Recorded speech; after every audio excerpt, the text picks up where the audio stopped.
প্রণাম পিতা। আপনি আমায় ডেকেছেন? হ্যাঁ, আমি এক বিশেষ কারণে তোমাকে ডেকেছি।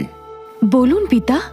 শোনো রাজকুমারী, আমি ঠিক করেছি তোমার বিবাহ দেব। বিবাহ? মানে? হ্যাঁ, আমি তোমার বিবাহের ব্যবস্থা করতে চাই। সেই জন্য আগামী শুক্লা পঞ্চমীতে আমি এক স্বয়ম্বর সভার আয়োজন করেছি। সেখানে বিভিন্ন দেশের রাজকুমাররা উপস্থিত হবেন। তুমি তোমার প্রিয় পাত্র সেখান থেকেই বেছে নিও। ঠিক আছে পিতা, আপনি যা ভালো মনে করেছেন তাই হবে। ঠিক আছে মা।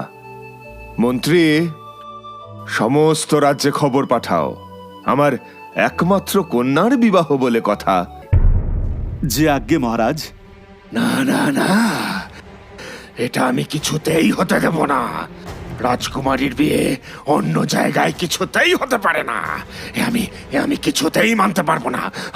আমাকে কিছু একটা করতেই হবে। এই যে পালক তোমায় দিলাম রাজকুমারী, এটা জাদুর পালক। এর ভারী গুণ। কি গুণের? তোমার স্বয়ংবর সভায় তুমি এই পালক নিয়ে যাবে। এই পালক আজ সারা রাত তুমি তোমার সাথে আগলে রাখবে। তাহলে এই পালক তোমার মনের কথা বুঝে যাবে। ও মা, তাই?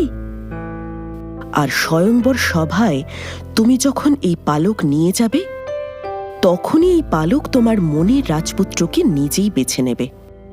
কি রকম? রাজপুত্রেরা যখন ষাঁড় বেঁধে দাঁড়াবে, তখন তুমি প্রত্যেকের সামনে এই পালকটা ধরবে। আর যে তোমার যোগ্য রাজপুত্র, এই পালক নিজেই উড়ে গিয়ে তার মাথার মুকুটে গিয়ে বসবে। আর সেই হবে তোমার মনের মতো বর।